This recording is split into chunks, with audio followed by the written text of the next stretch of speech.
I've been doing my own merch art Oh, cool. as well. Really into that Photoshop now, huh? Well, I don't do it myself. I have. Can you throw me that remote real quick? I sit down with Sean. I don't know if you ever met Sean. Sean does all my beats and stuff. The bald dude? Yeah, he looks like Kingpin. Yeah, he does. For sure. So I'll sit down with him, and he's just good at a lot of different shit. He's really good at making beats, but he also he knows his way around Premiere. Okay. And he knows his way around After Effects, Illustrator, and Photoshop. Yeah. So I can just give him an idea. I'll just sit down with him and say, this is what I want to make, so let's make it. And I can't actually do the program, but I'll just direct. I'm just directing the entire thing. You know what I mean? Just the brain. So I'll say, I want the Vans logo. So let's go grab the Vans logo, and then we'll do this, this, this, and this. And I want the Vans logo, but I wanted to say my name. Yeah. I get it. So, but it's funny because before that, it's just like when I was telling you, when we first made our videos, I used to think I just don't have an eye for videos. I just don't have a mind for it. I don't understand it. I don't get it. Technical ability is what you don't have. Back then, I really didn't have I didn't have the creative mind for it. I couldn't listen to a song and visualize it and then say, okay, let's go make that. Well, I don't think you fully understood the medium, and now you do. Yeah, but it was the same thing with art. Was with all my merch, I wanted to have cool merch, but I just didn't. I was like, dude, I just don't have an eye for design. I don't have an eye for cool logos or any of that shit. But then when I actually started thinking about it, you do. I can pretty much do whatever. Yeah. But anyways, what's up? Are we recording? We're recording. We've been recording. God. You surprised me. So this will officially be, I know last time we had some other shit going on. Yeah. This is officially going to be first episode of my podcast. I've done some others, but those are going to come out later. This will be the first episode of I'm Not Sick, But I'm Not Well, because I figured there's no other person better suited on this entire, on the whole cornucopia of what is going to be entailed in this entire podcast, which to me is really just shit that I'm into and things that I like, but it's also music, mental health, pop culture, arts, creative, things of this nature, and how they all affect each other in a symbiotic way. Yeah. And for those who don't know, Jake, I've known Jake for, I don't know, 8 years now. 8 years, yeah. 7 or 8 years, something like that. We've made over probably about 24 music videos. Mm-hmm. Since I've known him. He's one of the most creative people I know. One of the best looking human beings I've ever met in my life. And yeah. Also a little mentally disturbed at the same time. Exactly, but aren't we all? Yeah, I mean, the good ones. We're all. You know what I found out the other day? Van Gogh was not famous when he was alive. No, not until he died, dude. Like, he did all that cutting off ear stuff, like, just out of the blue. Okay, also, he didn't cut off his ear. He lost it in a fight. Whatever. Because I also read about that. Things get People tried to make him so artsy. He was, yeah. But no, he was super poor and, like, had a destitute life. Like, how crazy is that? Yeah. A lot of people's art isn't worth anything until they die. But it wasn't like he died and then everybody thought he was great because he died. It just so happened that his art became recognized after he died. If it had become recognized while he was alive, it still would have been, I think, what it was. I don't think it was because he died that was the catalyst for the fame. Maybe it was. It's kind of like Heath Ledger and Joker. Because that performance would have been amazing no matter what. He would have won the Oscar no matter what. It's shot to the cosmos because he died at the same time. But there was a lot of allure around it. Exactly. So there's this mystique. There's all this. There's a lot more that goes along with it. Because if you would have done it and been alive, like, dude, incredible performance, whatever, moving on. But because he died partly because of it, they say. Do you think that made it more? I think it's kind of like a martyr. It's kind of like a guy going out doing what he loved. Like, the guy went out losing his mind. So, like, mixing pills and stuff. Yeah, I just don't think I don't think that it made it any more popular than it would have been. Oh, it 100% did. I think Absolutely. so. Yeah. I think it was so good that it didn't. It was not taking away from his performance at all. It's incredible performance. But because when you add that extra element, it becomes I guess it becomes more infamous. Yeah, it becomes a different level, and people know of it, and people know, and everybody associates it with him dying. Like, you know what I mean? It's not just brilliant performance. It's always brilliant performance, and he died. People always say that. Yeah, it was so good that he died. Which is stupid to me. I mean, yeah. But it's so good that he died. You can't, well, I don't think you can correlate the two together. No. Yes and no. Do you not think he would have died without that role? Was he? He was in a dark place. The dude was depressed. He was in a dark place, and he was a drug addict. Yeah, no, that's why he died. He died because he's a drug addict and he mixed stuff he shouldn't have mixed. But I really don't think that the role itself took that much of a toll on him where he like couldn't handle or couldn't cope. I think he's good enough an actor where he could handle that role. Yeah. So the darkness that he was dealing with before, I think is what. I think that's what put him in the role in the first place. I don't think the darkness of that role led him to where he was at. I think where he was at kind of led him to be able to do that role. You know what I'm saying? I don't think. Would he die at 28? Yeah, it's 27. Wasn't it 27? I thought it was 28. Is he part of the 27 club? No, or that is because he died like Brandon Lee died in The Crow. And Kurt Cobain. Yeah, but and Jimi Hendrix. I told you about this. Like the Brandon Lee, like the Crow makeup is the Joker makeup, but with color. And they both died at 27? Yeah. Let me fact check this real quick. I think it's either 28 or 27, but yeah, there's that famed club of the 27 Club. Dying early. Is a list consisting mostly of popular musicians, artists, or actors who died at the age of 27. Yeah. Cultural phenomenon. Let's see. It's usually for an overdose. So you and I are never going to make it. Identified members. Wait, how old are you? I'm past it. Past it? Yeah. I made it. You made Jimi Hendrix, Janis Joplin, Jim Morrison. Yeah. I mean, there's a lot of people, but there's a lot of drug users on this list, though. Yeah. So was River Phoenix? Did he die at 27? Kurt Cobain. I thought he was younger than that. I think he was too. But Kurt Cobain. Let's see who else we got. Lily Tembo. I don't know who that is. Amy Winehouse. She's 27 too. 27. I don't know. Heath Ledger's not on here. He must have been 28 then. I feel it's 28 because Brandon Lee died at 28 during The Crow, and that's like there's a correlation between those two. Yeah, 28. You're right. River Phoenix died at 23. Yeah, he was so young, man. Such a good-looking dude. Really was. Out of this world. It's a goddamn shame. Drug overdose. Same thing. Same thing. Yeah, he died outside the Viper Room. Yeah. With Johnny Depp. So wild. Don't do drugs, kids. What? How do we get going down that? I don't know. We talked about Joker. What was right before that? About Joker? Yeah. Van Gogh. Oh, okay. So I wanted to make a point about Van Gogh because I didn't know you were so into Van Gogh. Dude, neither did I. French Impressionists or whatever. No, I'm not even a big fan of Van Gogh's art. I'm a fan of that. That story fascinates me. The idea to work your entire life as an artist and then die penniless and then only gain fame and money after the fact. Oh, post-mortem. That's insane. What a fucking what Sucks. To die having been nobody. Yeah, I mean, not saying he was nobody, but to work your entire life in a craft, to struggle, right, to deal with like insane depression, insane poverty, yeah, and then rejection, to die, no acceptance for what you're doing, and then to die being that. Yeah. However, the rest of the world for the rest of time will only know you as the famous artist Van Gogh, but you will only know yourself as a failure.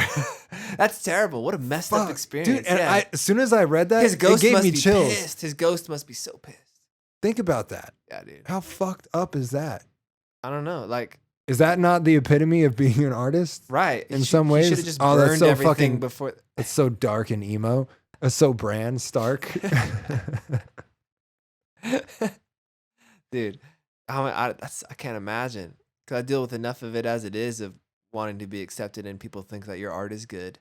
Can't imagine like dying and then everybody thinks I'm great. Like, Dying knowing that it never worked. yeah. And then, And never getting to know that you were right. right, because he You was know like, what I mean? this is what I'm doing. This is great. Like, I'm putting all my stuff into this. This is where it's at. And everyone's like, no, it's not. And Yeah. then you die, and they're like, oh, shit, it's good. But also maybe sort of a cautionary tale to any art. Just because people say this isn't it, or it's not good, or at the moment, Ahead of if its it's time. not working out, Maybe you're ahead of your time. you know, Yeah. it doesn't mean it's true. No. Well, what's popular? But does it doesn't matter always if you make only it get the good. recognition when you die? I don't know. You know what I mean? I'm only like, yeah, it's hard because a lot of people are in it for different reasons. Like, why do you make art? A lot of people will say because there's just something in me, and like I have to get it out, or you need an outlet, which is true to a certain extent. You do, if you're a true artist and you're creating things, you need to get stuff out, because if it lives inside of you, it like tears a hole into you. So Yeah. you do need to get things out. But at the same time, we all love recognition. There's no artist that doesn't love recognition. I think there's a difference though. I think when you say, I think it's so cliched for people to say, if you're fucking creative, if you're an artist, then Stop you don't doing- see the thing I'm doing with my face. You have to put the peace sign on your eyes. If you're a fucking creative, then you have I think if you're a human being, everybody needs a creative outlet. I think a lot of Yes. depression, I think a lot of Yeah. mental illness and these Well- things come from, except if you're Heath Ledger, apparently, because he had his outlet and it didn't really work out. But I think for the most part, if you don't have a creative outlet of something to do with that energy that's inside of you, if it doesn't get pushed out and into something, it will fucking rot inside you. Well, a lot of my theories on mental health come from, all right, so humans as a civilization, our technology is so advanced now, but we're kind of behind on our like macroevolutionary scale, where our bodies aren't meant to process all this kind of life yet. About, a couple thousand years ago, we were like running from our lives from things. Yeah. You know what I mean? Like back to before, ancient Rome, we're struggling. Everything's trying to kill us. And so I don't have time to reflect on my life and be like, yo, I'm depressed because none of this stuff is like working out. Da da da da. Oh yeah, because if you walk I'm outside, trying you're not gonna to get die. attacked by a I'm trying not to Tyrannosaurus die. Rex. Correct. Well, yeah, we went thousands and thousands of years back now. But yes. That's way cooler. So when you're in the Stone Age and you're trying not to die, you don't really have time to be depressed. And that's why you have your fight or flight and like all these other things. That's why, talking about, again, segueing into, what is the thing when people are in war and they come back? PTSD? Yeah, PTSD. PTSD sucks when you come back for social life. But however, your body adapted to your situation.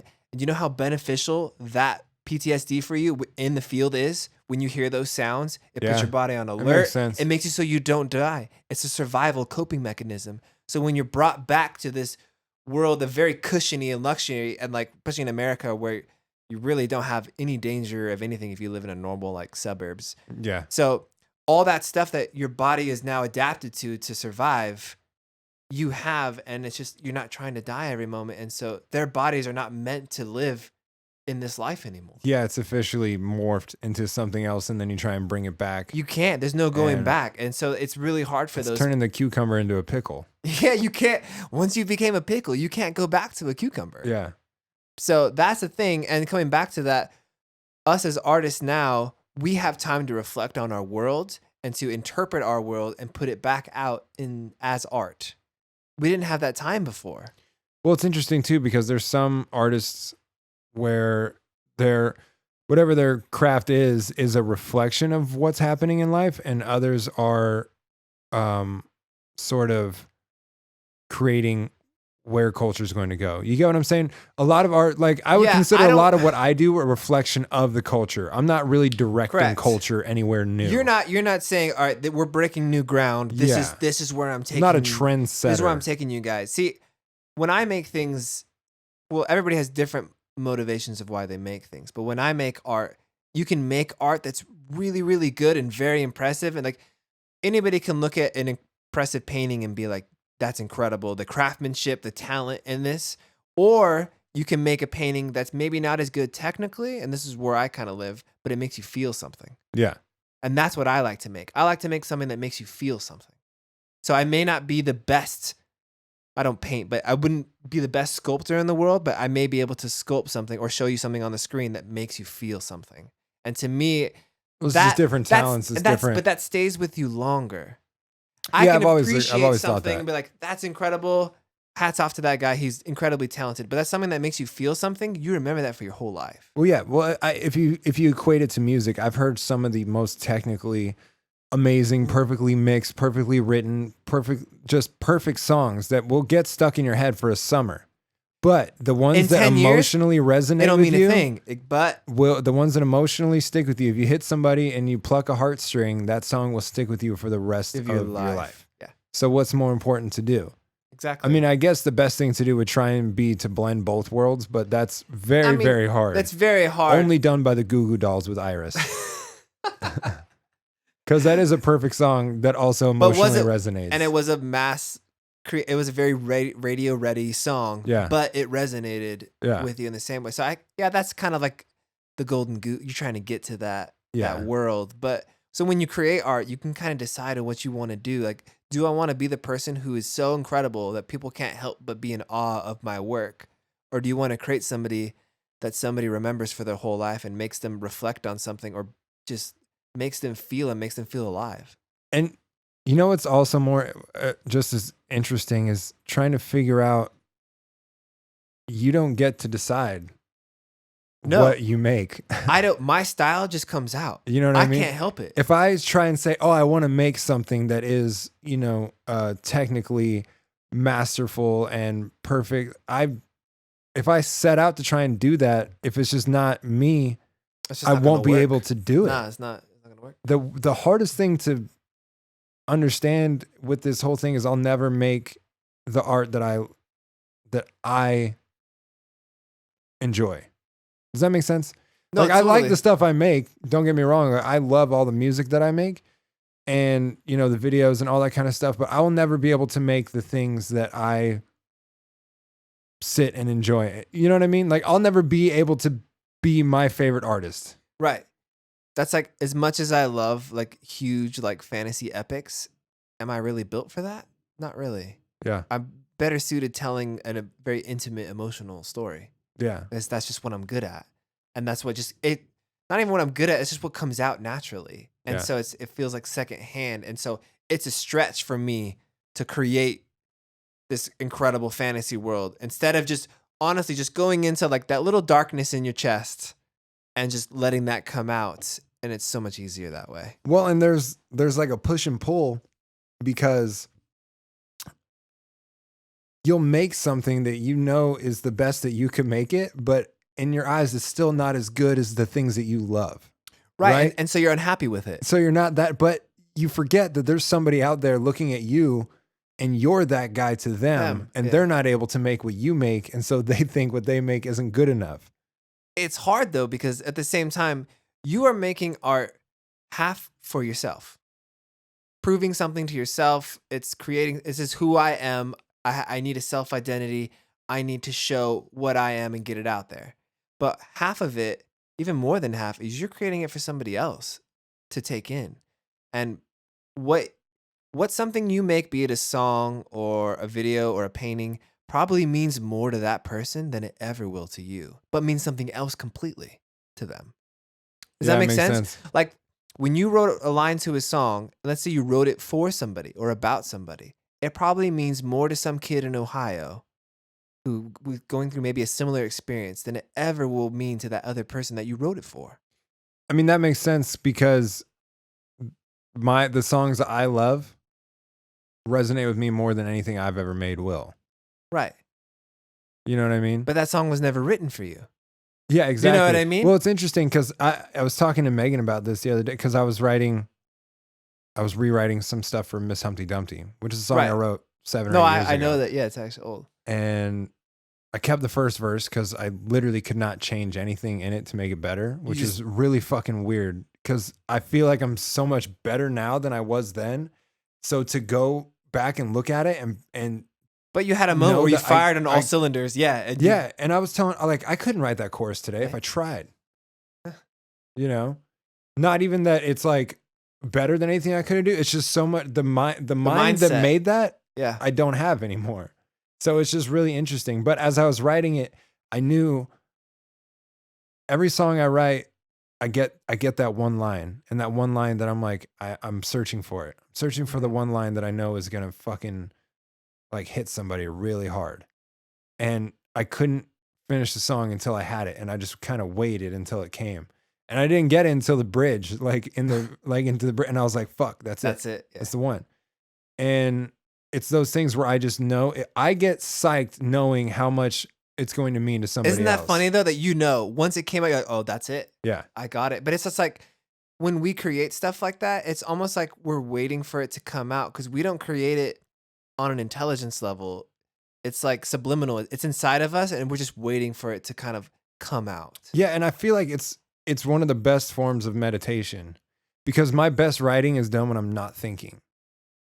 Kind of like on a conscious like level. a flow, like a state of mind, just like you're just like letting it out. It's Yeah, just the like, best writing I do is stream of consciousness. Stream of consciousness. Basically. That's why my best songs are stream of consciousness hits, and then you're kind of just you're spaced out for like an hour and a half, and you're just on this fucking ride. Don't know like where it's gonna go, but everything is like coming out perfectly, and it's all making sense, Right. and you're all there, and it's the fucking best high in the world, and you can get that, and then you come back the next day logically, and then you go in and you dissect everything and make it perfect. Yeah, because there's times when you're an artist, like when you're in the zone, you're in it. Yeah. And there's nothing, it's hard to get yourself there. And that's like most people, is why it's hard to do art as a job, is because you can't just turn on at 9 a.m. in the morning and just have it come out. It doesn't work that way. Yeah. You have to wait for those moments, and like it's hard. And when you're there, like don't stop, because you're going to be in a spot that you probably can't get back. Well, it's always explained to me, if you own a business, not every day, you're not going to kill it every day. No. You know, if you own a flower shop, you're not going to kill it every single day. But you need to open every day because you don't know what day you're going to get a lot of business. Exactly. You So don't you know have to when it's open going to up. come. Yeah. You have to open up for shop every single day. Absolutely. And if you're not open, you're going to miss the times when it could be. I don't ever know, man. I'll have nothing, and then I'll be at the studio and have to wait like 10 minutes while somebody's in another room, and I'll turn on a beat, and then I write a song in an hour, and it's killer. Yeah. Most of the great stuff takes the shortest amount of time Because it's there. Because it's there, Yeah. but you're not. You know what I mean? It's really weird, but yeah, a lot of the stuff, like a lot of the ideas that I have, when I'm trying to like story build or get into those spaces to like pitch things, they don't come when I'm sitting trying to figure it out. Mm-hmm. They come at random moments, and they'll just hit you, and then they're there. But they're just in between those really difficult moments of Right. sitting there trying to figure But you some have shit to, out. because when you're sitting there trying to figure it out, you've basically crossing off the list everything that's not possible. No, not that. No, not that. Yeah. No, not that. So you're opening your mind up for that good idea. And it's a really weird it's logic plus emotion, It's a combination of both. because it's problem solving. Especially, I look at a lot of writing songs as problem solving, because I'll step in and be, you know, what should I write here? I can write this, or how do I make this fit into this part? And How many syllables? Yeah. Yeah, well, should I do this here? Or, well, how do I make this flow into this part better? Or how do I make this part more entertaining? It's all like, once you get the layout, then it just becomes problem solving. And I would assume a lot of that is the same with writing scripts. Yeah. Or filming, you know, right. videos. If you have a music video, if you're, all right, we have 10 grand to make this video or whatever. And I know right off the bat, well, the location's going to be $1,500. So you can base your ideas, or you can already cross off the lists. All right, I can't have a spaceship. All right, I can't have, you know what I mean? Like, yeah. Or the final is due in 3 weeks. Well, we can't do crazy CG. We can't do, like, there's so many things you automatically can just cross out. Like, I'm not doing claymation. I don't have enough time. You know what I mean? There's so many things. We should, though. Claymation I would love to do. Stop motion is one of my favorite things. Stop motion, I prefer stop Seems motion. so hard. Oh, dude. So I don't think you know who this is, but Ray Harryhausen is like the godfather of stop. Wallace and Gromit? No, Hmm. predates him. Ray Harryhausen made all the old stop motion B movie epics that are now like mainstream today, like Sinbad and Clash of the Titans, like the original one.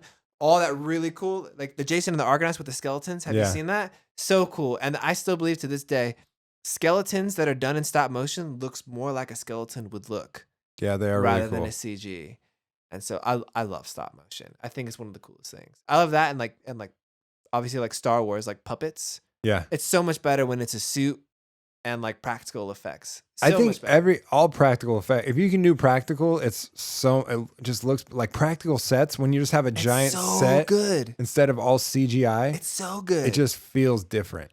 It feels real. Like I feel more there. Like when I watch, like, cause I know you like the Star Wars or whatchamacallit, like Guardians of the Galaxy and stuff like that. Yeah. I know their set is just a dirt floor, a couple of things, and then everything behind them is just the green screen wall. Yeah, but some of that just looks so fucking good though that it's because they've put so many layers and stuff like into it. But when I watch, that's why Jurassic Park is incredible, because Jurassic Park was the perfect combination of CG and practical. So whatever you guys did with Jurassic Park, that needs to be. I feel that way with Star Wars too. Like the old ones, yeah. Yeah. Even the new ones, they use they did bring it back. How like BB-8 is like real in a lot of the stuff. Yeah. And yeah, it's super interesting.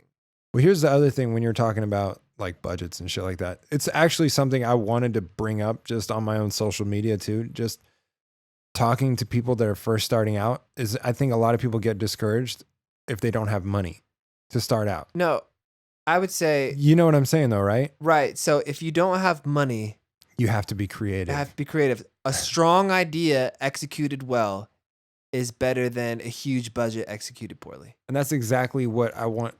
The thing that's difficult is when people don't have money, then it really comes down to, okay, how creative are you? You know what I mean? And that's why a lot of people can't get from the ground floor to kick it off. Yeah, to the mid-level and then up to the big leagues. Because it really challenges you. Because like a lot of filmmakers, they're like, oh, I just don't have the gear. That's why my stuff isn't good. That's why this isn't good. I'm like, well, don't try to be Star Wars. Don't try to be like this incredibly polished looking thing. Make something that makes me feel something or makes me interested in it. It doesn't, the quality doesn't matter as much as fucking gearheads think it does. No, those guys are out of their minds just buying different things all over the time. It's, can you relate on a human level? Can you connect with people? Yeah. And how can you do it? And can you do something that's just funny? Can you do something entertaining? That's just say, make me want to watch it. If it's film or video, make me interested in it to last. Or, cause like, I don't care how polished some like crazy like rap video is, I'm out after 10 seconds because I know exactly what the video is. Yeah. I'm done. I don't want to watch it. And now it's going to be just 3 minutes of these same of the clips, same stuff over and over. I'm like, you you have this set and you have this set and you have this set. And like, you have like one little gimmicky thing that you're doing and bringing back to keep the attention. Like, I'm out. Yeah. I'm over it. Exactly. You spent 40 grand on this. I don't care. For a nice performance. Yeah. For some guy looking really cool in a really polished set. I don't want to watch that. I'm done. That's what I'm saying. If you can, that's, I think where it comes down to is if you don't have the money, you better learn to be creative. Be creative, because that proves that you are an art. Like, yeah. You can do and it. If you're not, then no amount of money is going to do it for you. Yeah. So your biggest complaint is null and void because it doesn't matter. Well, again, and if you don't, I know this is kind of like disheartening to hear, but if you don't have it, you don't have it. Yeah. Or if you can't teach taste. No, you can't. And you can't teach a good eye. You cannot. Like, you can go to as many art schools as you want and learn from the masters and do all this stuff, but if you don't have it, you don't have it. Yeah. It's I that's terrible to say. I mean, the other part is you probably be able to fool people for a while too. Oh, absolutely. Just using whatever technical abilities. Oh, I'm going to do this because this, and this motivates this, and this motivates this. Yes, you can regurgitate and copy, but really, like, what's really going to set you apart then? What's going to push you over that cliff and like get you up to the higher area? Because it always comes down. I mean, for me, it's like, well, I want to do this. Can I, I'll have some grand idea of some crazy shit I want to do. And it's like, well, we can't afford that. So Let's minimize how it. can we, Yeah. how can we keep the essence of that, but then do that? Or if we don't have any money, what can we do that would be funny or cool? And, like that fucking Pickle Rick video, just find a fucking location, go That's up great. in there and, walk through the place. You know what I mean? Just do like funny shit, stuff people are going to like. And you don't have to have money to do it. And for the things, for your big grandiose ideas, hold on to those for later. Yeah. Absolutely.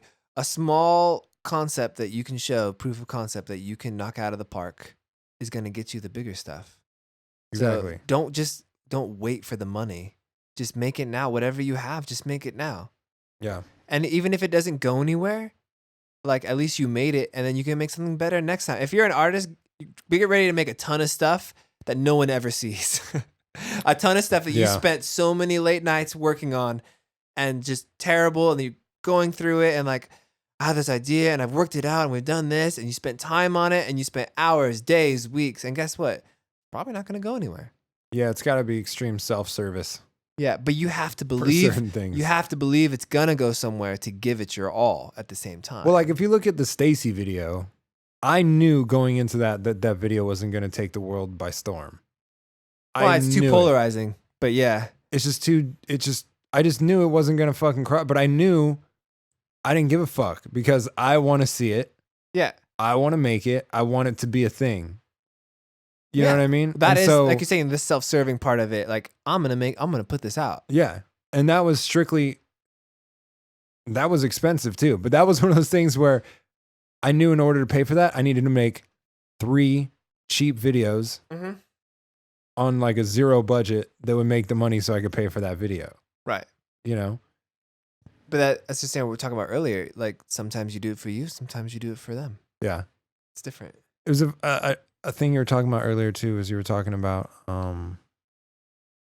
just the whole idea of technology advancing, the human race advancing, but us kind of not advancing along with it. We're in not time. caught up at all. I always thought a funny thing, if they would tell us that an asteroid was coming to Earth and we had 7 days to live. Unless Bruce Willis is going to save us. Unless Bruce Willis could slingshot around the moon. Save Ben Affleck. God damn it. Should have sent Ben and saved Bruce.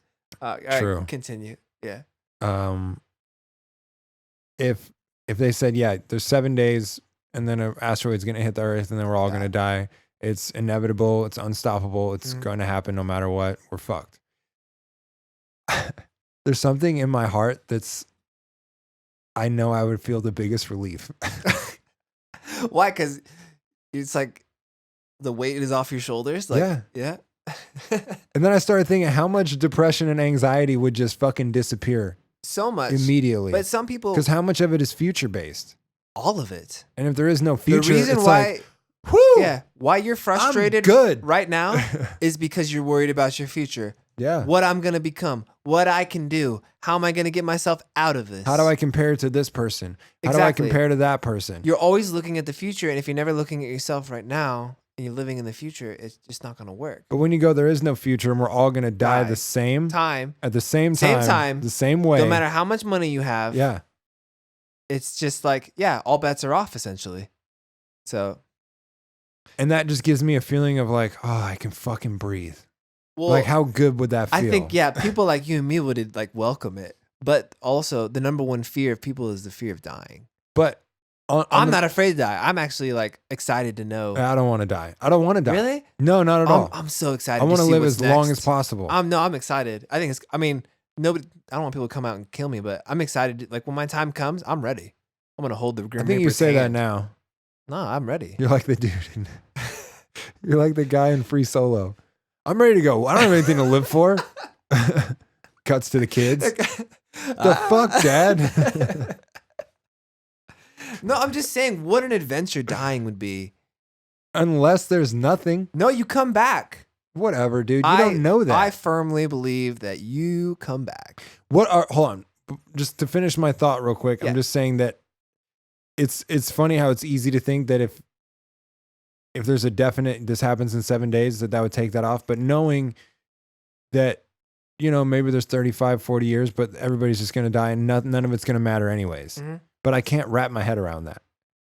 Because if I could wrap my head around the fact that none of it fucking matters anyways, I'd probably be good. Well, none of it does matter. Yeah, but that's something that people say, but... Yeah, but I think it's if everybody's going to die, then history is erased and everything is erased. Like the asteroid comes, everything is erased. Any great piece of art or literature that people have been holding on to centuries, anything that defines the humans as humans, this is what we have to show for ourselves as a race, is erased completely. Then yeah, none of it matters because it's like it never existed at all. See, that's crazy. But that's why they're trying to kill Bran Stark, dude. Because if they kill Bran Stark, there is no history. He is the history. I guess that's what I'm saying in a roundabout way. If you destroy all of mankind's work, that's why like people who like destroy like libraries and like that's like crazy to me. It's like that's like stuff like you don't get to own that. You don't get to determine if that stuff gets lost to time. Yeah. Because there's a lot of people who like destroy, I don't care what religion you are, don't destroy somebody else's temple because regardless of what religion it is, that statue or those like writings are so old. Yeah. And it's almost like a history lesson. Even if some of it's fake, you're destroying a culture and you're destroying the history. Well, if the beliefs are fake, people. it doesn't change the fact that the history is still real. Right. And those people existed. That's why I love things like the pyramids or Stonehenge, things that are like, they're so durable, you can't get rid of them. What about the Nazis who would steal all the art? That's the same thing. What a terrible thing to do is steal all the art. Also genius. Well, in a diabolical way. If you're gonna rewrite the history and the future, yes, take everything that doesn't apply to your mantra, destroy that, only put out your propaganda, and then you create. Well, that's the future. The thing is, what does 1984 he who controls say? The future controls the past. And no. Or he controls the past, controls the future. He who controls the past controls the present. He who controls the present controls the future. Is that what? It's 1984. That's what you're... George Orwell. Yeah. Yeah. So that's it, though. That's truly how it is. Yeah. Because everything you're taught in school is it's kind of like a bastardized version of something because wherever country you're growing up in, they're pushing a certain agenda. No matter how unbiased they say, they are pushing a certain way so you think this way. Mm-hmm. And so that's why you can't really trust anybody. Like Mulder on X-Files, trust no one. I want to believe. It's the way to live, really. Well, I don't know how we got there. Yeah, neither do I. But it was all stemming from, I think, Bran Stark. Yeah. Being the history book of the Seven Kingdoms. Essentially. I mean, he's in a chair. He's emo as fuck. Bro, he's so emo. It kind of annoys me a little bit. I told you, he's going to warg into a dragon and save the day. I don't think he's going to save anybody. They're going to storm the keep. Why? Because he doesn't care enough. He's like, I don't care if you guys die. I don't fucking care, dude. We're all going to die. Life is pain. Life is pain. Dude, if he dies, they should just bury... No, they should have... Wait, is Hodor became a White Walker, right? So he's going to fight Hodor. He's going to show up. Did Hodor become a White Walker? Yeah, he's holding the door. He held the door so they can get away. I mean, I remember what happened. So he became a White Walker. Why would the Night King just be like, nah, I don't want this one? He only says one thing. But I was saying, if he didn't become a White Walker, how fitting was it if Coffin was a door? That'd be great. That would be fantastic. But yeah, maybe Hodor's going to show up and burst down the door and a Bran Stark. Be like, who's holding that door? But he should know everything that's going to happen before it happens. Does he know the future, though? He knows the past. I think he knows the future. I think he can see into people's minds. Actually, you're right. I don't think he can see the future. No. He only can see the past. But he can see into people's mind. He can kind of see like their intentions. Yeah. So, yeah. I still think he's going to save the day. I truly hope not. Why? Because he's such a fucking emo bitch. Stop hating on all the Starks. He's so dark. Not a lot of like... He's okay. He's not the worst of the Starks. It's just funny. Do you see all the memes? He's like always watching. Everywhere. He's an interesting character. He's a funny guy. But I mean, so anyways, Jake and I have been making videos for a long time. Yeah. And it's actually been, we've done a lot of shit. Like aside from videos or just like No, I mean, just like all the stuff that we've, different stuff? Yeah. Well, we also like, you and I both like started our careers around the similar time. And so we were kind of figuring out what worked and what didn't work at the same time. And so it's how creative can we be, but what's too far and how do we make this work? yeah. So that's why I like the last one that we did. I think it's fun. Yeah, the West Side video. I think this podcast will probably come out shortly after that. So the West Side video will have been out. Oh, okay.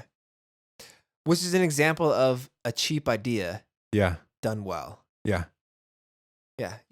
It's meant to look bad and look like It doesn't old. look bad. No, but it's meant to look vintage. It's where the production value doesn't matter, but the story does. Yeah. Which I think is the most, if That's you the have a most strong important- story, yeah. nothing else really matters in doesn't. the first place. You know what I mean? The production value is just like icing on the cake for most things. Like if aliens come down from outer space and find all the art that we have. They're probably not going to be impressed by the production value because they're going to be able to outdo it. So, but what's going to make the alien guy feel? Well, Come on, bro. I think there's like this whole idea that aliens are super advanced, but what if they're not? Well, What if there's a bunch of fuck ups that don't know what they're doing? Probably. I think it's like the and they're Star not Wars that smart. universe where like some of them are little like teddy bears that live in the forest and have sticks. God, I hope not. And some of them aren't. Some of them are advanced and creepy things. I don't know. I think a lot of the aliens that maybe we see aren't really like celestial, but interdimensional. That's what I think. Explain. Technically, the term alien still makes sense. They are not of this world. They're extra, but they're not from some far reach of some galaxy in the corner of the universe. They're from a different, like space-time in general. They're from a different dimension, and they cross over into our dimension. Because when you get into, But do they look like aliens? I don't know what they look like, man. Probably look like us. Well, I'm just saying, we might be the most. I think that there's other life forms in the universe, but what if we are the most advanced in the universe and nobody wants to think that? That's an incredibly pretentious thing to say. How is it? But isn't it the opposite to think that everybody else is more advanced than us? Well, yes. How and is that no. pretentious? I think there's more. What's pretentious? It's like being. I feel it's like just a theory. Maybe we are the most advanced. All right, so we're an advanced sentient being. The only reason we're the furthest on our planet. We're the furthest along. But I think us trying to unravel the mysteries of the universe is like a chimpanzee trying to create a microchip. Like they don't truly understand what they're trying to do. I mean, I agree with that, but I'm just saying, what if the only reason we think that there are beings outside of Earth that have these crazy spaceships and all this wild shit is because we, with our own minds, projected it. created this shit. So I think it's both. I think there's terrible, like primitive alien life, and I think there's advanced life. I just think it's safer to just say that there's everything. That's what I'm saying. yeah. That's what I'm saying. Interdimensional stuff. It's like a lot of people go missing. We don't know where they go. I've never heard of somebody that's gone missing. Like look in at, my own community. Look at the missing 411. It's like a whole like thing about David Paulides has a thing about people going missing in national parks and stuff like that.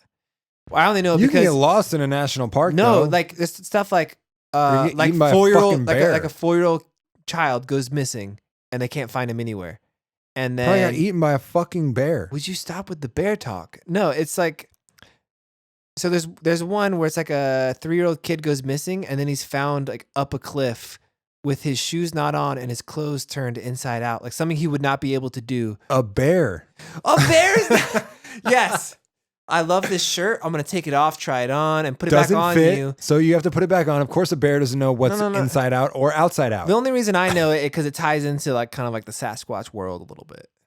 He looks like he got fucking ran up on by some hoodlums, got his shoes stolen, And his shirt fucked with. in the middle. And So wait, both of his like his pants were inside out? Everything was inside out. And he was found in like areas that search and rescue went over multiple times. And then all of a sudden one day, boom, he's there. And his clothes are people inside are out. idiots.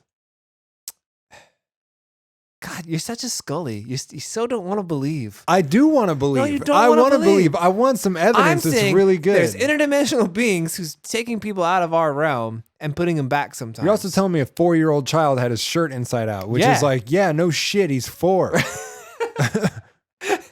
Like, I'm gonna have to bring it up because it's not fresh in my mind at the moment because I was researching other things. But I would I'm gonna have imagine to people show will go you. missing in national parks all the time. It's a giant place with a bunch of wild animals. yeah, but their remains are not found, kind of thing. You Well, can't just say they were eaten. No? No, Why? because their bones would be found eventually, and they're not at all. Yeah, but I think people stop looking after a while. So is that what you say about Sasquatch? People just stop looking, and that's why they Stop we looking can't for find 'em? Sasquatch? Yeah, we can't find them because people stop looking, Yeah. and the bears ate them. No, he is the bear. He's the fucking alpha bear. He's the dominant bear. Just like I'm just saying, I've never known anybody in my, and I'm not saying it doesn't happen, but you've never known somebody gone missing. no, have you? Well, it's because you live in Las Vegas. Where are they gonna go? They're gonna die in the desert. There's a lot of, exactly. Mm. People should go missing all the time, you would think. I've never known any. I get the alerts on my phone, like the Amber Alert. I never. They're so fucking loud.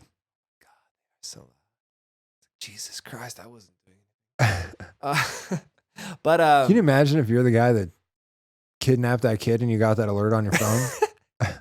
that's bad to laugh, but yeah, You'd be like, fuck, this is so loud. Especially, it even feels even louder when you're guilty. What if you're like driving in traffic, like while it's like you're like, oh man, like and you're in the car that's yeah, on the you're thing, in the like, car, like yeah. You see other people around you looking at their phones, and you're just like kind of like hide your eyes. Oh, it's not. But how many people actually read the Amber Alert? I think they just look at it and see that it's an Amber Alert and just turn it off, Which is so fucked up. right? But I think that's what like any notification we don't want to get, we're just kind of like, whatever. What do you think about it? You know when a car alarm goes off, Mm-hmm. all you think is like, shut the fuck up, dude. No, yeah, we don't care that it's getting broken into. Well, you don't ever think that it's getting broken into. You think everything else besides it getting broken Everything into. is a malfunction. Yeah. And so like everything to us is a false alarm because nothing ever like hits home. Yeah, because nothing's really an alert. Yeah. I need some real like drama, excitement in my life. I don't have That's why you want the any. world to end. I don't want the world to end. That's not excitement for me. That's relief. I want some real excitement. I want like a journey. I need to have like a treasure hunt Oh my god. that takes me across the world. If you want to, I'm your guy. Why don't rich people do that? Because they're boring.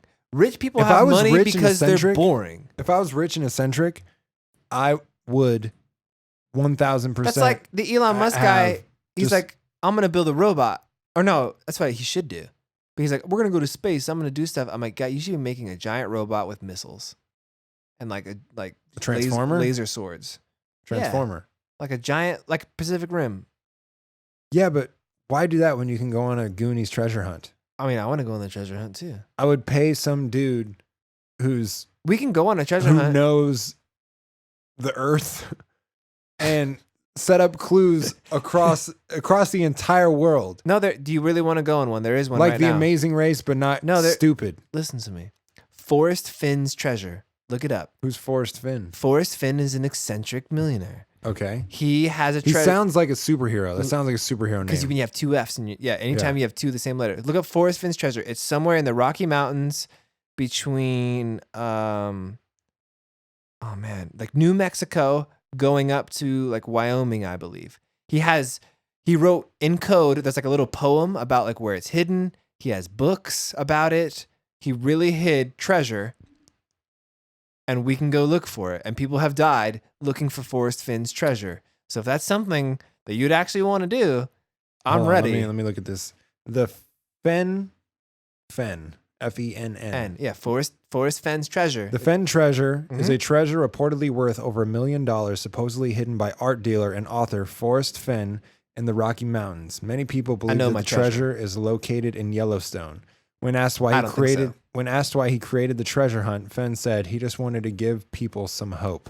just like you. You want to go on an adventure. This guy created it. Let's go. According to Hunter Fenn, many people have claimed to have found the treasure, but no one has provided any evidence to him supporting their claim. As of July 2017, Fenn has stated the treasure remains where I hid it about 7 years ago. Boom. In May 2017, Fenn was asked, has anyone determined the 9 clues and what they represent? And his response was, I don't know that anybody has told me the clues in the right order, leading to speculation that all the clues have been solved, but the chest remains hidden. Yep. Fenn reconfirmed searchers have been within 200 feet of the treasure and many within 500 feet. Because people email him like, yo, am I on the right track? And he never says anything, but he'll know from people telling. In my phone, in my notes, I have his little poem. It's like calls like at the home of Brown, put in at the water. Like I have it. The clues? Yeah, I have. You can look them up. The clues are readily available. Nobody has solved them yet, but this is something I've been researching for a while. Why are we not doing this right now? Did I not tell you about? I feel like No. I've told you about this. Hold on. 4 people. New Mexico ain't that far away, guy. 4 people are known to have died while searching for the treasure. Hell New yeah. Mexico police have tried to pressure Fenn into ending the hunt. Nope. Randy Billier went missing in January 2016, was later found dead in July of that year. As a result, his ex-wife told others she thought the Fenn treasure was a hoax. Jeff Murphy, 53 years old, was found dead inside of Yellowstone National Park, June 9th, 2017, after falling about 500 feet down a steep slope. The details of his investigation into his death were not made public. It's near water. He was searching for the treasure. Mhm. Pastor Paris Wallace told family members he was searching for a buried treasure and later failed to show up for a planned family meeting. His car was found parked near the Taos Junction Bridge, and his body was subsequently found 5 to 7 miles downstream. Eric Ashby was identified as the treasure seeker found in Arkansas River in July 2017. On January 26, 2018, the coroner's office received the DNA report from the Colorado Bureau of Investigation positively identifying Ashby. It is alleged by some of Ashby's family members that he moved to Colorado in 2016 to look for the treasure and was last seen rafting on the river 10 to 15 miles upstream from where his body was found. So I'm gonna read you the poem. These is his notes. This is what you're given to go off of. So in his poem, he's giving you the clues. So this is Fenn's poem about where the treasure is. As I have gone alone in there, and with my treasures bold, I can keep my secret where and hint of riches new and old. Begin it where warm waters halt and take the canyon down, not far, but too far to walk. Put in below the home of Brown. From there it's no place for the meek, and the end is ever drawing nigh. There'll be no paddle up your creek, just heavy loads and water high, which means like a waterfall, has to. Doesn't have to. Or a lake up above, water high, or it rains. If you've been There's like wise, 5, it has to be this, and then you if name you've 5 been- things it could be. If you've been wise and found the blaze, look quickly down your quest to cease. But tarry scant with marvel gaze, take the chest and go in peace. He has said that it is a chest. That the treasure's in a chest. So why is it that I must go and leave my trove for all to seek? The answer's all I already know. I've done it tired and now I'm weak. So hear me all and listen good. Your effort will be worth the cold. If you are brave and in the wood, I give you title to the gold. This is a real treasure hunt. Who wrote that? He did. Bullshit. That's his notes. Yes, it is. Hold on, I gotta look some. Prior to the treasure hunt, Fenn found himself at odds with the authorities over federal antiquities law. FBI agents raided his home in 2009 as part of an investigation into artifact looting in the Four Corners area and seized items, but he was not charged. 2 people targeted in the case committed suicide, and Fenn has blamed the FBI's for their deaths. Yeah, because he put all the antique treasure that the government said they had a claim to in probably the treasure chest. When did he hide the treasure? What year? Like 2010 or something like that? No, because you were talking about 2007. It's in the 2000s. But I'm telling you, so when he hid the treasure, he's an old guy. He's an older dude, which tells you if he hid it by himself and it's a chest. Let's say the chest is the size of the speaker, small, but has like jewels and stuff inside, like straight Goonies. How far is that guy really going to be able to walk? He has to drive to a place, park his car, put the chest in some sort of like backpack or something so not Because if you're an old dude with a treasure chest, you're going to draw attention to yourself. You know what I'm saying? So he has to go somewhere where it's drivable and then walk what is a reasonable amount for a 50 or 60-year-old man. So he's not like backpacking up in the woods. Yeah. Which means it's a day hike from where you can park a car. A day hike. Does that make sense? Yeah, hold on. Read the clues in my poem over and over and study maps of the Rocky Mountains. Try to marry the two. The treasure is out there waiting for the person who can make all the lines cross in the right spot. The chest is nearly a square foot in size and weighs 40 pounds when full. It supposedly contains emeralds, rubies, gold coins, and diamonds, all artifacts that Fenn, a self-taught archaeologist, amassed during his own sometimes controversial explorations of the Southwest. The millionaire was criticized in the 1990s for excavating the San Lazaro Pueblo Indian site he bought, for example, and the FBI searched his home in connection with the sale of artifacts. Fenn originally filled the chest after he was diagnosed with cancer in 1988. After he survived, he left it in a walk-in vault in his house for years, where a couple of witnesses confirmed they saw it filled to the brim with valuables. I just think if 350,000 people have gone looking for this and nobody's found it. Either somebody has found it and not said publicly that they have found it. He said that nobody's found it. Well, that's because nobody's told him. But if it's full of treasures that are supposedly very sensitive and the FBI wants them, you wouldn't publicly announce that you found it, would you? But there's gold coins and rubies and diamonds. What else are you going to do with them? No, he's saying because let's say there's artwork or specific artifacts from the Pueblo Indians that you're not supposed to have because if you got it, you're supposed to go to a museum, something like that. But I'm just saying we should go like this fall. We should go look for the treasure. But if nobody's found it or somebody he said nobody's found it. Right. Which means we should go look. Or he hasn't done shit and he's just full of shit. I don't think... Well, yeah, you could say the metaphor is the treasure you're finding is getting out in the outdoors and going on your own adventure. That is the treasure, is your adventure. That's so dumb. Yeah, but tell me that's not something somebody would do. That was the treasure. You went on your own adventure. Yeah, that's like the end of a fucking Spielberg movie. It was like all for nothing. I'm just saying, I would like to go to New Mexico because I really do think it's somewhere drivable and then a day trip walk. It's not far. He said it's too far to walk. Too far to walk means you have to drive there, and then he walked to it. He hit it himself. Old ass man. Yeah. He's full of shit, dude. I think it's real. I think you want to. I want to believe it's real. I want to believe.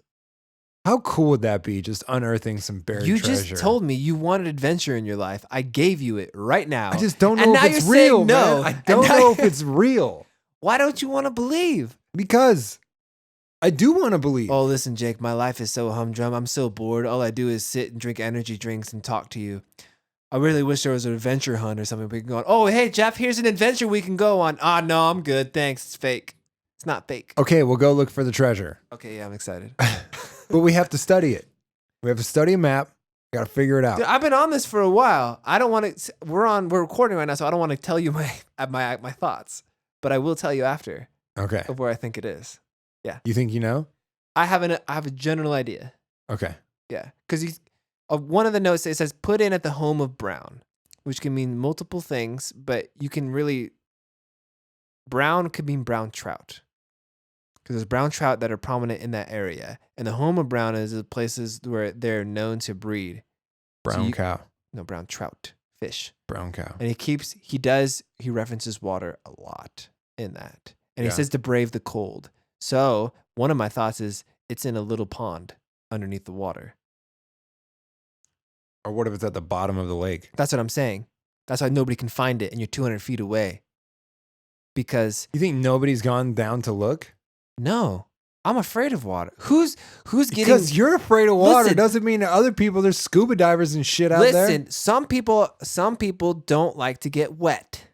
And yeah, but some people do, and out of 350,000, I'm sure at least one had that idea. Let's say he walked and he has a little boat, yeah, and he just plops it off the boat and drops it straight down. That's an easy drop for him. However, to retrieve that is an entire different thing, because the sediment of the lake is going to cover it, and you actually have to look for it. And not a lot of people have diving equipment to go look for something. So how the like fuck that. are you gonna get it? Not me. I'm looking at you. I'm not getting in the water. You're a fucking scapegoat. I gotta go down and find it. Listen, there are two kinds of people in the world. There are people who are on the boats and giving the instructions, and the people who dive. You dive. I'm not a diver. You are a diver. I'm not. I've never dove. I'm more like the guy who's like the mad scientist who sits behind and looks at the map and tells you all the stuff and uses my intellect to get us You there. can get sweet earpieces. I don't think they'd work with that pressure though. And I could be like, yeah, this is Mama Bear. And you could be This whatever. is baby cub. It's baby cub. This is baby cub. I'm at the location. See, we can create all these cool like terminology. Oh, it'd be great. It's true. I'm just saying it's near New Mexico. It's somewhere in the Rockies, but I think I know. Well, we have to camp out at night because that's a little freaky. I've done it by myself. Why are you scared of the forest? so Why are you much? scared of water? Because the water has There's actually fucking animals out in the wild. like there's not animals in water. Water is the in a key to lake, all what life. the fuck are they gonna do? There's no sharks. No, but there's lake monsters. No, there's not. Yes, there is. Here's a question: why do you think kids are inherently afraid of monsters because and we're afraid of the dark? well, You're born inherently with that, right? we're born afraid of the dark. We're born of Why? what we can't see. Why? Because anything can What? But anything what can is be in that? the dark. Yeah, but what? It's the fear of the unknown is what it comes down to. But what inherently gives a human being that fear before you even know that there is a possibility Yeah. that something's there or whatever? Like, why? It's primal. It's just That's what I'm saying. But it's- where does it come from? I don't know. Maybe because when you die, the unknown, maybe death is really, really scary and the darkness is terrifying. And you're the one who wants to do it. I'm just saying it's a theory. But it's a primal fear of just not being able to see. It's the unknown. It's what, I don't know. It's like what makes people afraid of things. Because a forest during the day is a beautiful place. A forest during the night is scary as hell. It's true. So It's like we were talking about those crazy cool looking houses. Like giant mansions are Yeah. really dope during the day, but at night it's like So you're gonna get fucking murdered. you're in a crazy old Victorian mansion during the day. Wow, look at the architecture. This is crazy. However, at 3 a.m., it's a completely different I story. do want to stay somewhere completely haunted as fuck. I I need to know that there's some real shit going down. in the gave you that afterlife. one as well. Because I don't feel like I want to believe in ghosts so bad, but I can't. I can't. Oh, I believe 100%. I've had experiences. A lot of people believe 100%, but So the Dow Villa, why? the Why? Dow Villa Motel in Lone Pine, California, is extremely haunted. It's just really hard to believe in something when you've never seen it, i.e., God. You're gonna polarize a lot of your audience with that one. It's hard to believe. Why should I believe? I mean, people want to believe in ghosts because it feels nice to know that maybe something's after. Okay, You know what I mean? But I don't Look at fucking it. know. look at it from a scientific level. Energy has to go somewhere. Yes, energy never fully dissipates. It just moves on. So your energy right now does not become worm food and just becomes mulch. Your energy moves on somewhere. We just don't know where it goes because nobody can track it yet. Why haven't we been able to really research death yet? Why are we so concerned with what's on other planets? I don't know. What is Elon Musk doing? Obviously not building giant robots like he should. Like we should be just killing people and figuring out what's going on. This is how you become a supervillain. So That's exactly how it happens. there's a government facility under the ground in Switzerland called CERN, right? You know what that is? No. Okay, so CERN is a place where they're colliding particles together. There's a huge giant track, and they I've get heard of that. particles up to Yeah, great yeah. speeds, and then they hit, essentially creating black holes. And they're trying to create antimatter, and antimatter destroys everything. But the problems that they're coming into is the antimatter, and when they make it, it's predictable. It's predictable it's going to destroy things, but it starts to mess with the reality around it. And so that's why we get into interdimensional things. And one of the reported things in CERN, hold on, is when they do all this stuff, highly paranormal activity happens. Like ghost activity, crazy amount of ghost activity. So Why do they call it ghost activity? it's paranormal activity. It's paranormal. It's supernatural. It's It's something that they can't really classify, that they have not created a spectrum of scientific research for. So they're creating little rifts in space-time, and it's letting the ghosts through. That's what I'm saying, which is interesting to me. Or they're letting in the interdimensional beings. Can you imagine talking with one of those guys? Oh, like the I would just feel like physicists? a fucking idiot. Oh my God. You're on a yes. whole completely different level. I have So I'm like a baby. It's like talking to a baby. I have no idea what the fuck. like quantum physics. Dude, quantum physics is insane. I don't even know. I got nothing. Like quantum physics, and you get into string theory, and then everything is technically a vibration. Even watching Avengers, I was just like, okay, whatever you say. You can't go from quantum physics to Avengers. The whole movie is about quantum physics. Oh, is it really? Yeah. Oh, I didn't know that. It's time travel. Time travel technically is not quantum Well, physics. they go into the quantum realm. Okay. You have, yeah. Well, anytime you get into time travel, it gets really, really like sticky. It just gets confusing as fuck Yeah. to the point where I'm like, okay, whatever you say, dude. Yeah. That sounds right. Absolutely. Because we can't really do it. We don't have a machine or a way to do it. But that's why I think time displacement is real, but I don't think time travel is real. Well, they also talk about how the butterfly effect actually isn't a thing. Like if you go back in time, you don't change what becomes of you now because the past actually becomes your future. You would if it had a significant enough experience. Nothing small. But if you killed your dad, you're obviously not going to be born, guy. I don't know. So you think that your physical form of yourself that was created through the physical form of two people. Is it different timelines though? Is there multiple timelines going on? Now you exist. The timeline that you went back to is not you created a new one because the one that you're in where you exist, you altered the future of a different timeline. I guess. Yeah, you really don't grasp time travel. No, not at all. That's okay. I mean, I understand. So there's there's different timelines, there's different sequences, there's different. Yeah. I exist in how many different dimensions and timelines at once? I mean, and if we're speaking about time travel. I feel like all that stuff is so cool, but is time travel actually possible? I don't think it is, because listen to this. How cool is that to think of, though? If time travel is possible, this means that this instance of you and I is forever looping, because we should be able to go back to this via time travel. But if we go back, how does that make it a loop? Because this is currently looping, we would need a point to go to. You go back. So every moment in time is infinitely looping. Every moment. But not if you just go back. No. Why does it have to be a loop if we just go back? Does that mean in order to actually go back, you go forward? No. In order to go back, we must go forward. To go to a moment in time, it means that moment has to forever exist. Because if that moment is gone from space-time in itself, it doesn't exist anymore, and you cannot go back to it. That's trippy as fuck. If that's a string theory, yeah? Yeah, if I have a piece of paper and I burn this piece of paper, I can't go back to the paper. But they're saying for time travel to be able to exist, that paper is forever in a cycle of burning and becoming back to normal. Burning and coming back to normal. You and I talking right now, everything's looping. Is that string theory? No, what is string theory? That's not. String theory is the theory that everything, all matter is little vibrational strings. So beyond protons and neutrons at a highly microscopic molecular level, it's no longer little circles or little vibrational strings. And so everything has to do with vibration, which makes sense that music is so powerful, or different things at different vibrational levels resonate with you, because everything is resonance, everything is vibration. Yeah. So that's why all the cool kids now, like, this is the wrong vibe, bro. Oh, that's why ASMR, is that what it's called? We're talking. Hi, my name's Jake.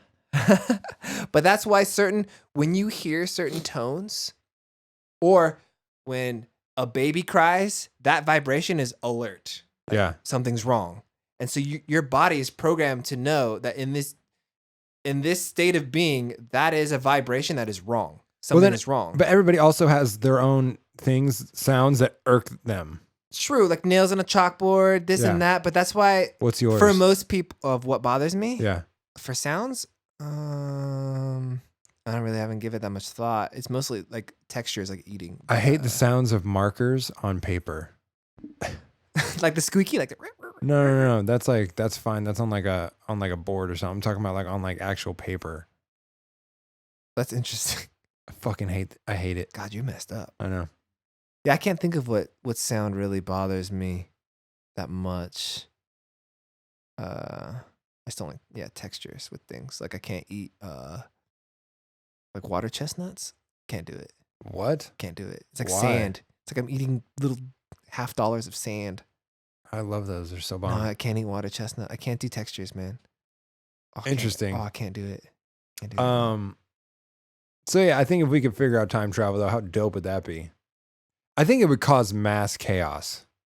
Absolutely, because nobody would want to live in the Everything present. would be fucked up. Yeah. We'd all want to go back, and then it'd be created by people, or like it would be government. That would be the end it would of the totally world. be government mandated. What if it became like public? Well, the government figured out just only we can do it, where we They would deem keep it for themselves. appropriate. Yeah, exactly. That would be a giant conundrum of just religious beliefs and political beliefs and moral beliefs and all. Dude, can you imagine? We might have figured out time travel, but we're just knowing that we cannot let people know So what the fuck is going on they're because saying it'll blow people's minds. that's what the time travel and the interdimensional travel is. What's creating the Mandela Effect? You know what the Mandela Effect is? Nope. My God. I'm an idiot. Yeah, obviously. The Mandela Effect is things that people thought were 100% true, like Luke, I am your father was the line, but the real line is I am your father. Yeah. So it's people who believe 100% that it used to be a certain way. It's called Mandela Effect because a lot of people believe Nelson Mandela died in the 80s. And so, but look up Forrest Gump. It's not life is like a box of chocolates. That's not the line. It's different. Life is a box of chocolates. Just look it up. There's so many. The Bernstein Bears is the Bernstein Bears with an A. Stein Bears? Stain. It's look up look up Mandela Effect. There's so many. Like C-3PO has a silver leg, but we always thought he was completely gold. All right, let me get some good examples here real quick. Man, I feel like we should wrap this episode. You could do a whole nother episode just on the Mandela Effect. I'm ready to keep going. Oh my God. Nobody's gonna watch this for an hour and a half or listen to this. What, you want me to start over? No, I'm just saying. Just talking to the listeners. Nobody wants to hear me talk for an hour and a half. Let's see. You looking at the Mandela Effect, yeah? Yeah. It's not. I'm trying to find some good ones, and none of these are really that good. The Forrest Gump one's pretty crazy. And the Star Wars one is crazy. Okay, here. I know there's one with Silence of the Lambs. Yeah. The hello Clarice. Yeah. He never said that. Yeah. That doesn't exist. How weird is that? Where are you? All right. We'll just go movies that are famously misquoted. The misquote, Luke, I am your father. So the Forrest Gump one is life was like a box of chocolates. That's the real quote. But really? But everybody quotes life is like a box of chocolates, that's why it's weird. I don't know if they're giving me the misquotes. So, Fruit Loops. It's fruit. It has two O's. Oh, Beautiful Day in the Neighborhood from Mr. Rogers. Yeah. It's not Beautiful Day in the Neighborhood. It's Beautiful Day.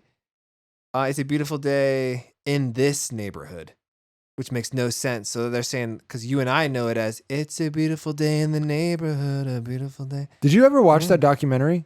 No, I didn't. Oh, man. It's fantastic. You got to watch it. I felt like such a piece of shit So after I watched So it. Snow White, so she doesn't say, mirror, mirror on the wall, who's the fairest among them all. She says, magic mirror on the wall. But we all know it as mirror, mirror. This is what I'm saying with the Mandela thing. Or the people who sing, we are the champions of the world. At the end, they never say of the world. And so that's another. Oh, really? Yeah, there's a lot. Curious George used to have a tail, but now doesn't. But that's why he was always called a monkey, because he had a tail. But now he's technically an ape because he doesn't have a tail. How about if you build it, he will come, not if you build it, they will come? Yeah. This is what I'm telling you. Very It's a interesting. real the Mandela effect is an interesting thing. Yeah. He never says hello, Clarice. Yeah.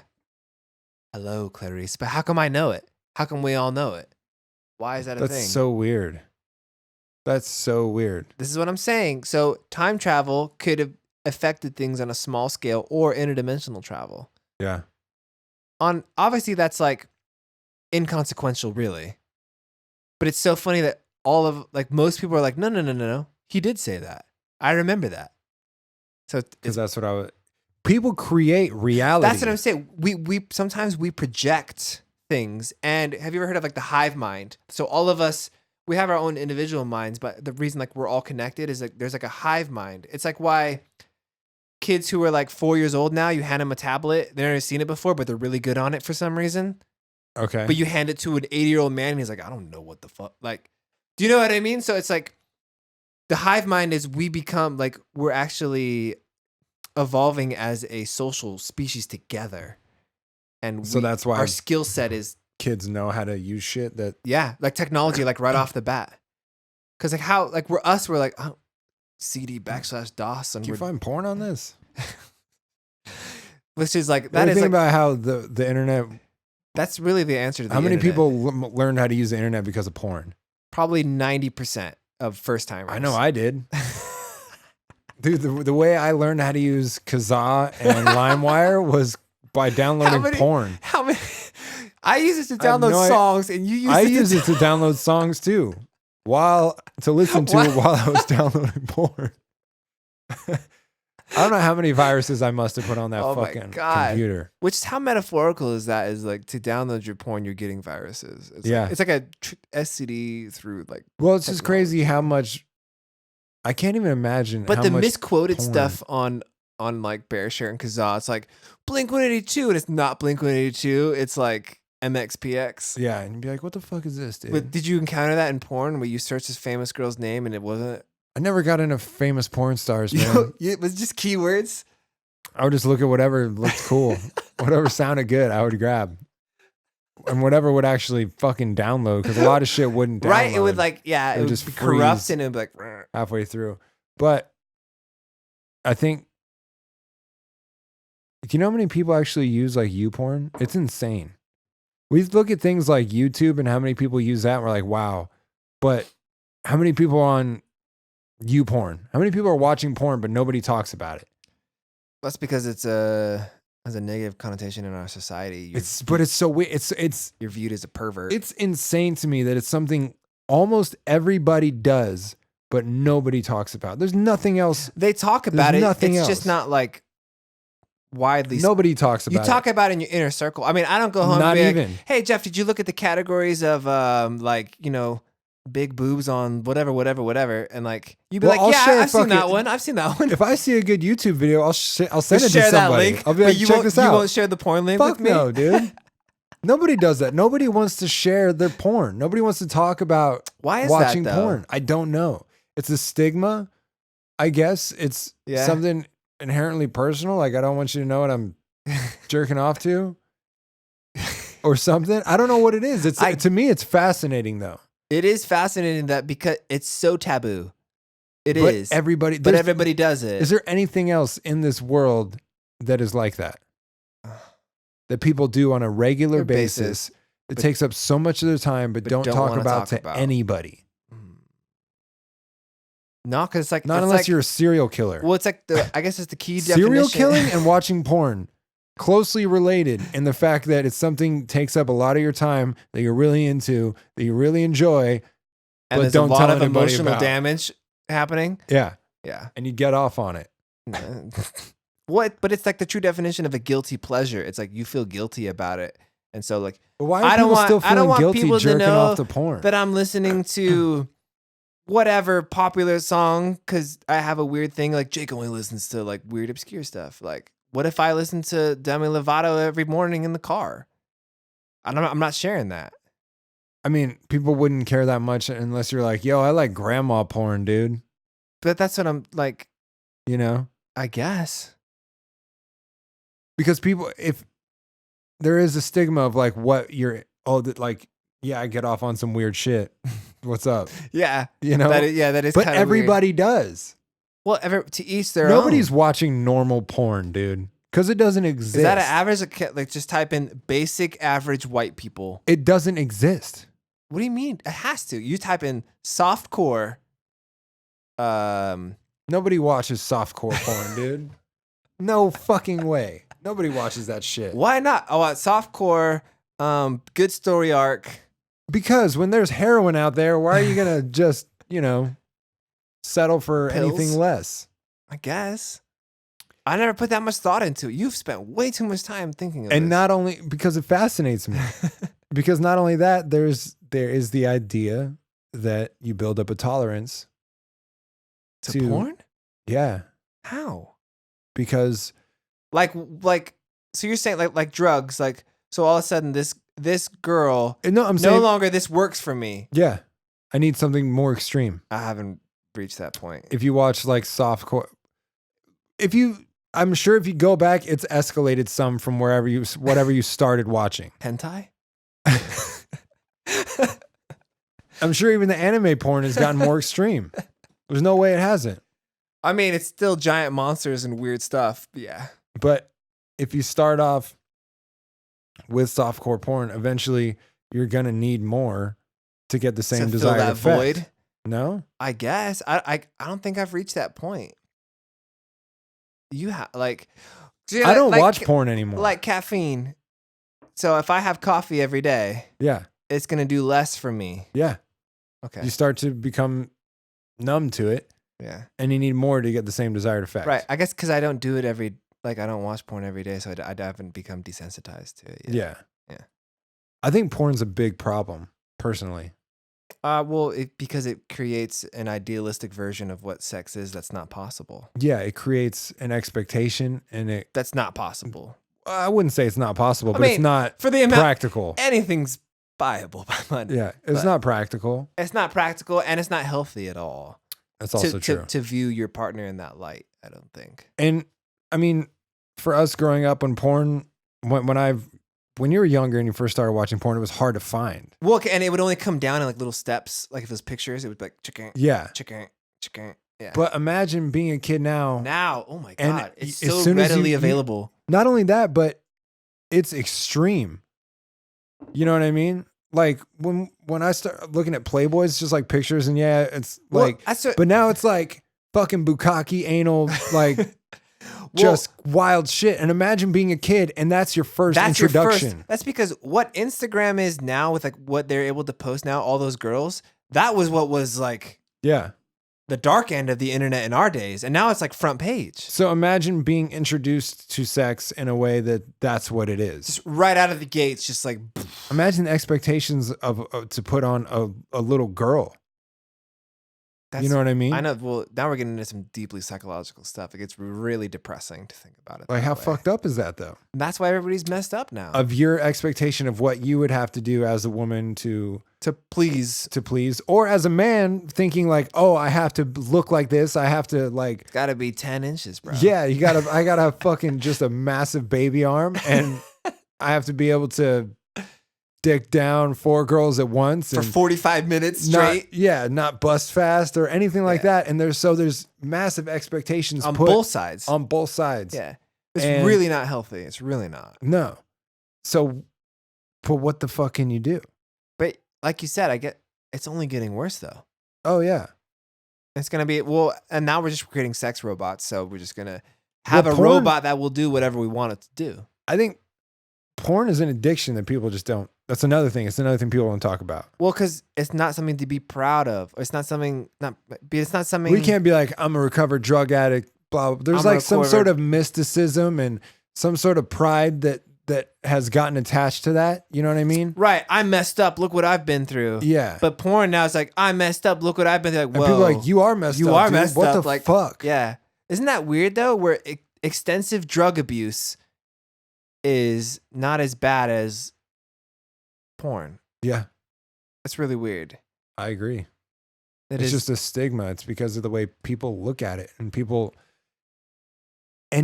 it's one of those things, if you bring up, everybody Nobody wants to talk about it. They nobody freeze wants to up. talk about it, but everybody's got it.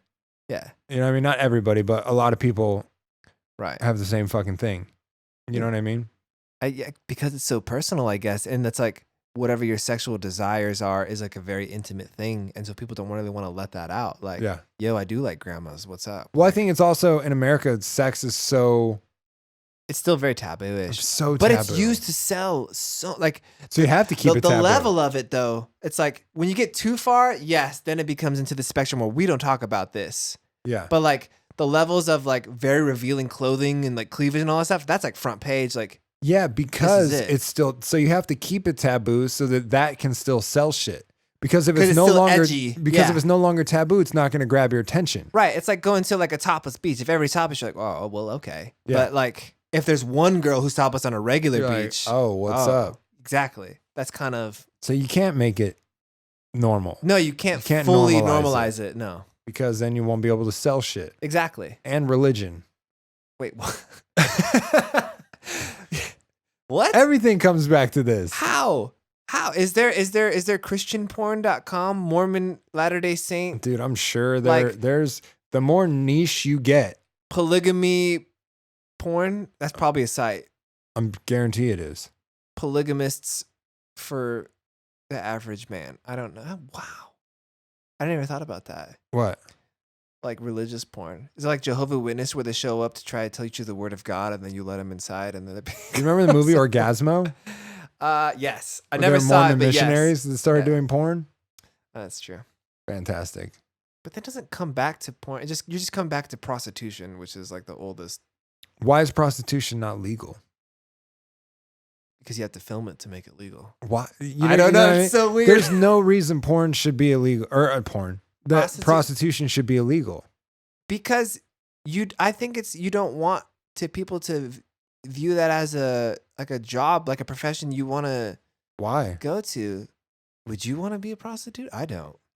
No, but I also don't want to do anything. I'm just I also saying, don't want to work at McDonald's. it's not something to aspire to.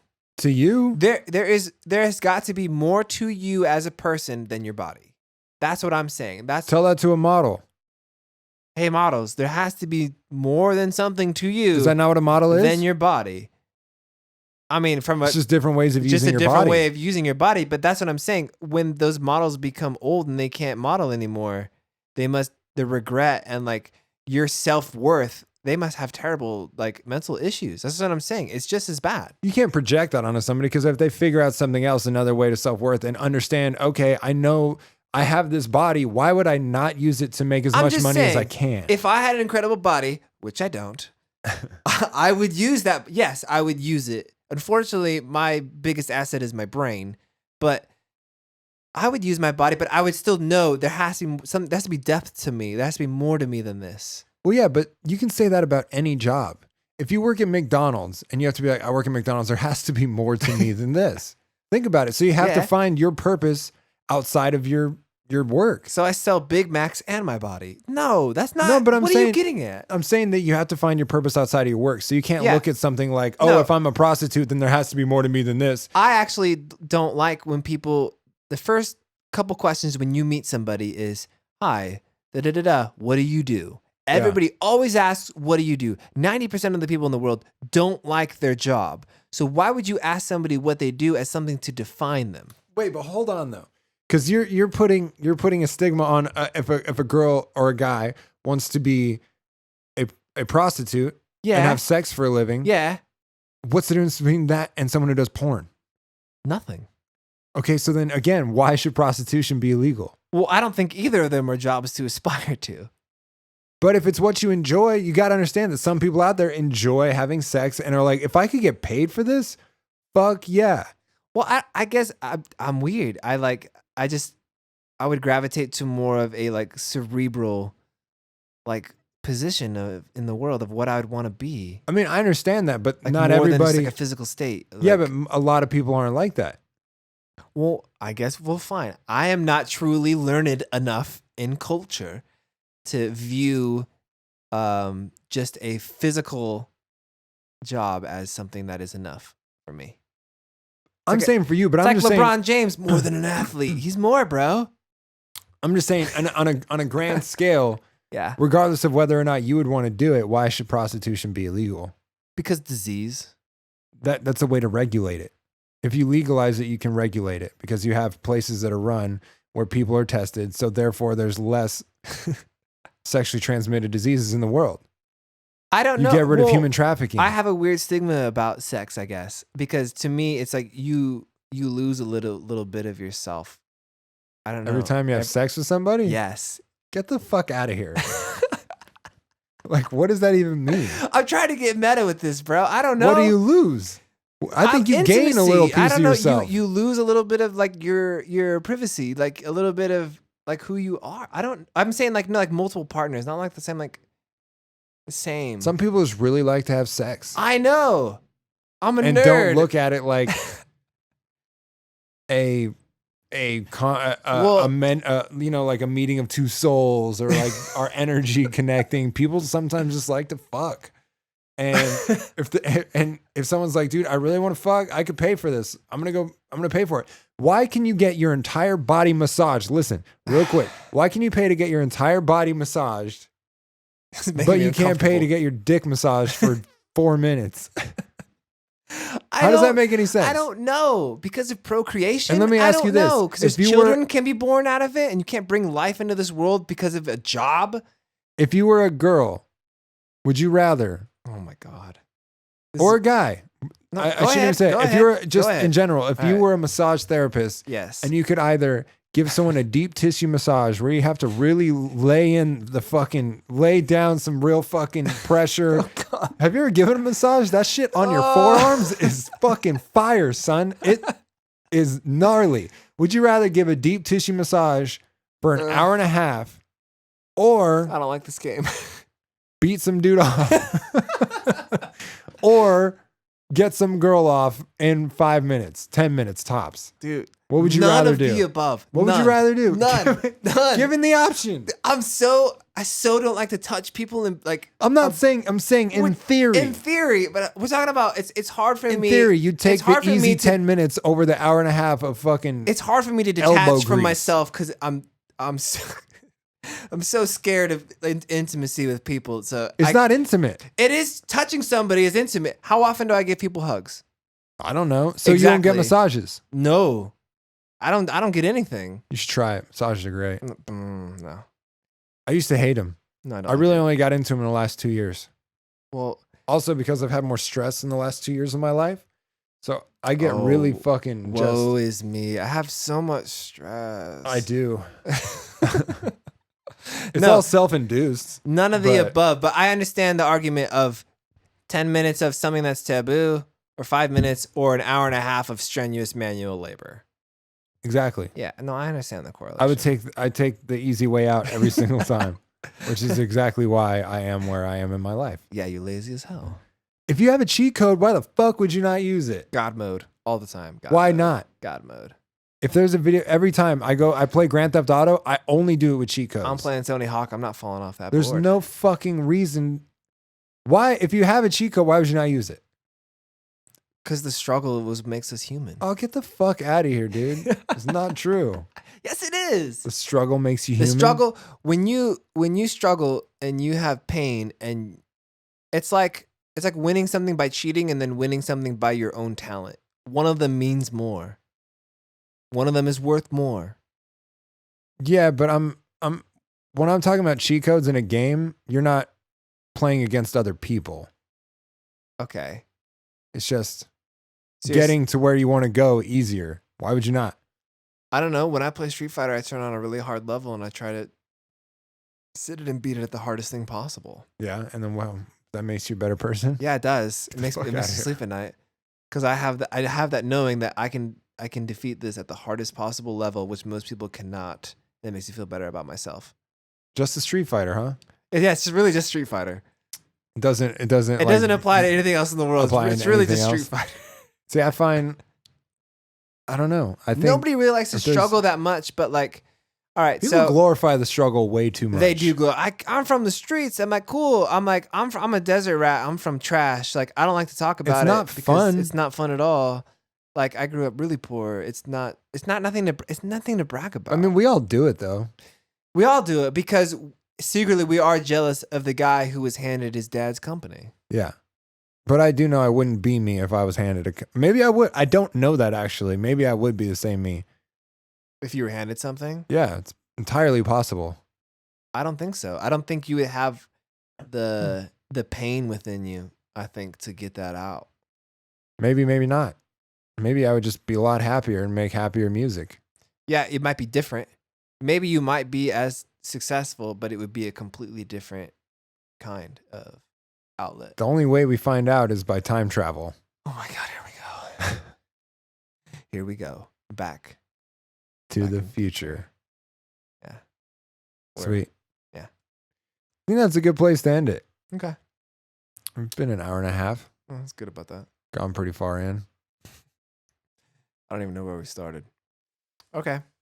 Well, cool. This has been episode... Numero uno. Yeah. Just Spanish. I'm aware. For one. Of I'm not sick, but I'm not well. That's it. Yeah. Don't See kill you later. anybody.